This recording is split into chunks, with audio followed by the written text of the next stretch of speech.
سب سے پہلے آپ کو بتائیں کہ اسپیکر قومی اسمبلی سردار ایاز صادق کہتے ہیں کہ ہم نے اپوزیشن کا 45 منٹ تک انتظار کیا، اپوزیشن لیڈر کو پیغام بھی بھیجا مگر وہ نہیں پہنچ سکے۔ مذاکرات ان کی غیر موجودگی کی وجہ سے آگے نہیں چل سکے، اس لیے اس میٹنگ کو برقرار رکھنے کا کوئی مقصد نہیں بنتا۔ میرے دروازے پھر بھی کھلے ہیں، مذاکرات ہی واحد راستہ ہیں جس سے معاملہ آگے چل سکتا ہے۔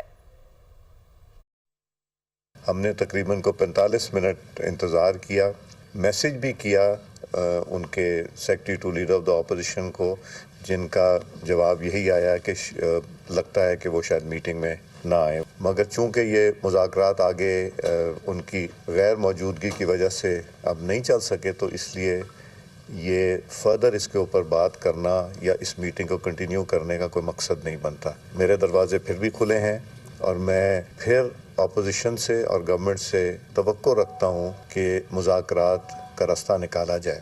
جب مذاکرات ہوتے ہیں تو مذاکرات میں یہ نہیں ہوتا کہ شرائط پہلے سے رکھی جائیں، مذاکرات تو بیٹھ کے کیے جاتے ہیں اور اس میں پھر فیصلہ ہوتا ہے کہ آپ نے یہ بات مانی یا نہیں مانی۔ یہ مذاکراتی کمیٹی ابھی اسی طرح رہے گی، شاید میں تو امید رکھوں گا کہ شاید دونوں طرف سے تالی بج جائے، دونوں ہاتھوں سے تالی بجے۔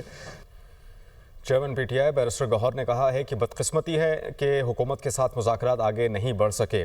ہمارے مذاکرات کہیں اور نہیں ہو رہے، ہمارا مطالبہ تھا 7 دن کے اندر جوڈیشل کمیشن کا اعلان کیا جائے۔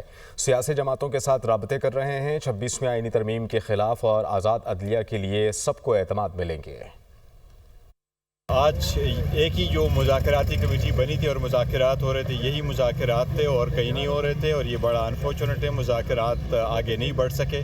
لیکن ہم نے تو بڑے فراخ دلی کے ساتھ اور اوپن ہارٹ کے ساتھ ان کے ساتھ بیٹھے تھے اور فقط 2 مطالبات رکھے تھے اور 7 دن کا ٹائم بھی دیا تھا کہ 7 دن میں اگر کمیشن کا اناؤنس ہو جاتا ہے تو پھر ہم آگے جو نشستیں ہوگی اس میں ہم بیٹھیں گے، باقی پولیٹیکل پارٹیز کے ساتھ ملیں گے، یہ 26ویں ترمیم کے خلاف، آزاد عدلیہ کے لیے اور پارلیمان کے لیے، اس کے لیے ہم ہر قسم کا اسٹرگل کریں گے، انکلوڈنگ چاہے وہ احتجاج ہو، چاہے وہ عدالتوں میں اسٹرگل ہو، تو وہ ہم کنٹینیو کریں گے۔ خان صاحب نے بڑا کیٹیگوریکلی کہا ہے کہ لوگ غلط فہمی بنا رہے ہیں اور یہ کہہ رہے ہیں کہ علی امین کو ہٹا رہے ہیں۔ خان صاحب نے کہا یہ علی امین کی مرضی سے اور اس کے کہنے پہ ہوا ہے، خان صاحب نے اس کو بڑا ایکسپیل کر دیا۔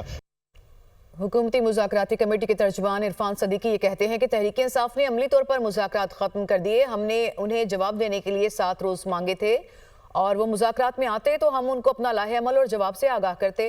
وہ اپنے فیصلے پر نظر ثانی کرنا چاہتے ہیں تو ہم ان کا 31 جنوری تک انتظار کریں گے۔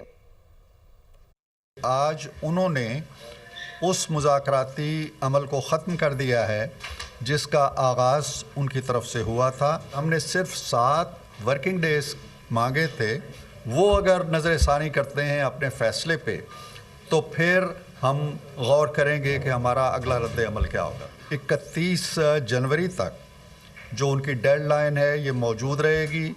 اگر اس دوران وہ اسپیکر سے رابطہ کرتے ہیں یا وہ دوبارہ سمجھتے ہیں کہ یہ ونڈو کھلنی چاہیے، یہ دروازہ کھلنا چاہیے اور دوبارہ یہ عمل شروع ہونا چاہیے، تو وہ اسپیکر سے رابطہ کر سکتے ہیں۔ اپوزیشن لیڈر قومی اسمبلی عمر ایوب کہتے ہیں کہ ڈیل نہ ڈھیل، آئین اور قانون کے مطابق اسیروں کی رہائی چاہتے ہیں۔ مذاکرات کی نشست میں اسیران کی رہائی کا مطالبہ تھا، حکومت نے ہمارے مطالبات پورے نہیں کیے۔ 9 مئی 26 نومبر واقعات پر جوڈیشل کمیشن کا مطالبہ تھا، مسلط کی گئی حکومت بانی سے علیحدگی میں ملاقات بھی نہیں کرا سکی، حکومت سے بانی سے آزادانہ ماحول میں ملاقات کرانے کا کہا تھا۔ ہماری ڈیمانڈز ہیں کمیشنز کے بنانے کی، آپ کے 26 نومبر کی، 9 مئی کی، وہ نہیں بنی، اور اس کے ساتھ ساتھ پھر جو ہمارے اسیران کی رہائی آئین اور قانون کے مطابق، وہ اس کے اوپر کوئی وہ نہیں۔ جو انسٹالڈ گورنمنٹ ہے کہ انہوں نے وعدہ کیا تھا کہ وہ وزیر اعظم عمران خان صاحب سے ہماری ملاقات کرائیں گے ان مانیٹرڈ ماحول میں، وہ نہیں ہو سکی۔ ہم لوگ جمہوریت کی فلاح و بہبود کے لیے، جمہوریت کے فروغ کے لیے یہاں پہ آئے ہیں۔ دوست آج کافی وقفے کے بعد تشریف لائے تھے اور وہ رابطے جو کہ درمیان میں رکے ہوئے تھے وہ آج بحال ہوئے ہیں۔ تیسری بات جو مل جل کے چلنے کے حوالے سے اپوزیشن لیڈر صاحب نے بتایا، جنرل سیکرٹری صاحب نے بتایا پی ٹی آئی کے، تو اس میں مولانا صاحب کا اور جے یو آئی کا اپنا ایک مزاج ہے۔ وہ مزاج یہ ہے کہ جب تک وہ اپنی جماعت سے اجازت نہیں لے لیتے، معاملات کو اپنی جماعت کے اداروں کے سامنے نہیں رکھ لیتے، اس وقت تک کوئی ایسی بات کنفرم نہیں کر سکتے۔ ہماری طرف سے جو جواب جو ہے وہ پارٹی کے ساتھ مشورے کے پارٹی کے اداروں کے ساتھ مشورے کے بعد جو ہے وہ اس میں ان کو بتایا جائے گا، ان کو کہ آگے معاملات کو کس طرح سے چلانا ہے۔ چیئرمین پیپلز پارٹی بلاول بھٹو زرداری کہتے ہیں کہ جتنا سعودی عرب کے پاس تیل ہے اتنا سندھ کے پاس کوئلہ ہے۔ انہوں نے مزید یہ بھی کہا کہ شہید بے نظیر بھٹو نے ترکول منصوبہ شروع کیا۔ صوبہ سندھ کے انرجی سیکٹر میں جتنا پوٹینشل ہے پورے ملک میں نہیں، مشورہ کیے بغیر پالیسیاں بنتی ہیں اور جن کا نقصان آپ کو اٹھانا پڑتا ہے۔ جتنا سعودی عربیہ کے پاس تیل ہے اتنا صوبہ سندھ کے پاس کوئلہ ہے۔ ہم نے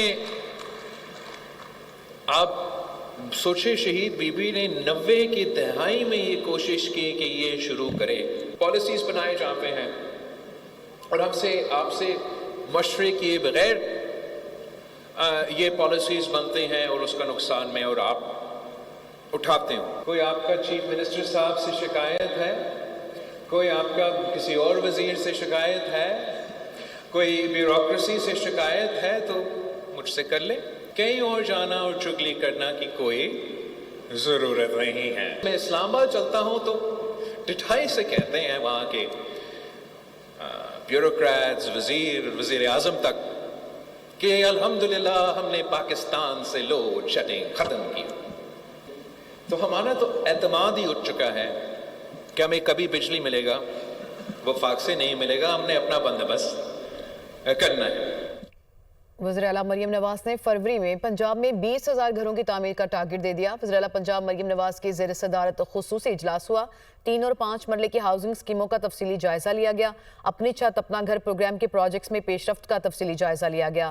پنجاب میں بے گھر شہریوں کو مفت پلاٹ دینے کے لیے اسکیم کا تفصیلی جائزہ لیا گیا۔ سفارشات اور تجاویز پر غور ہوا۔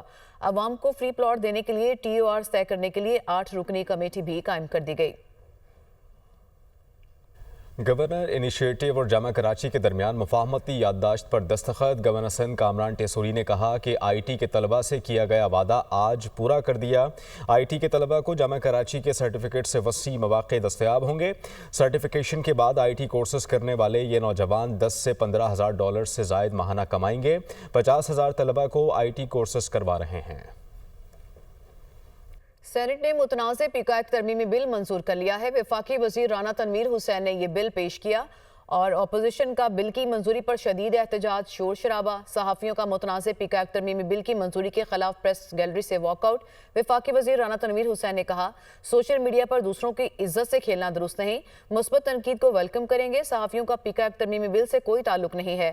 شبلی فراز نے اپنی تقریر میں پیکا ترمیمی بل کی سپورٹ کی۔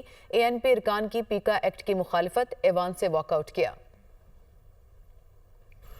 متنازع پیکا ایکٹ نامنظور۔ صحافیوں کا متنازع پیکا ایکٹ کی منظوری کے خلاف ملک گیر احتجاج۔ لاہور، اسلام آباد، کراچی اور کوئٹہ سمیت مختلف شہروں میں مظاہرے۔ صحافیوں کی حکومت کے خلاف شدید نعرے بازی۔ مظاہروں میں صدر PFUJ Afzal but, secretary PFUJ Arshad Ansari کی شرکت۔ نامور صحافی عاصمہ شیرازی، مظہر عباس سمیت صحافیوں کی بڑی تعداد اور سول سوسائٹی کی بھی شرکت۔ PUJ، PFUJ، PBA، ایمنڈ پریس کلب سمیت تمام صحافتی تنظیموں کی احتجاج میں شرکت۔ صدر PFUJ افضل بٹ نے کہا کہ ہم نے ڈی چوک سے تحریک کا آغاز کر دیا۔ نواز شریف اپنی حکومت سے فیصلے پر نظر ثانی کا کہیں۔ آصف علی زرداری، نواز شریف اپنی جماعتوں کا قبلہ درست کریں۔ صحافیوں سے مشاورت کے بغیر قانون لایا گیا۔ متنبہ کرتا ہوں صحافیوں کا گلا نہ دبایا جائے۔ کسی اسمبلی کو چلنے نہیں دیں گے۔ ہم عدالت کا بھی دروازہ کھٹکھٹائیں گے۔ جوائنٹ ایکشن کمیٹی کے مشاورت سے آئندہ کا لائحہ عمل طے کریں گے۔ سیکرٹری PFUJ ارشد انصاری کا مظاہرے سے خطاب، متنازع پیکا ایکٹ کو واپس لینے کا مطالبہ۔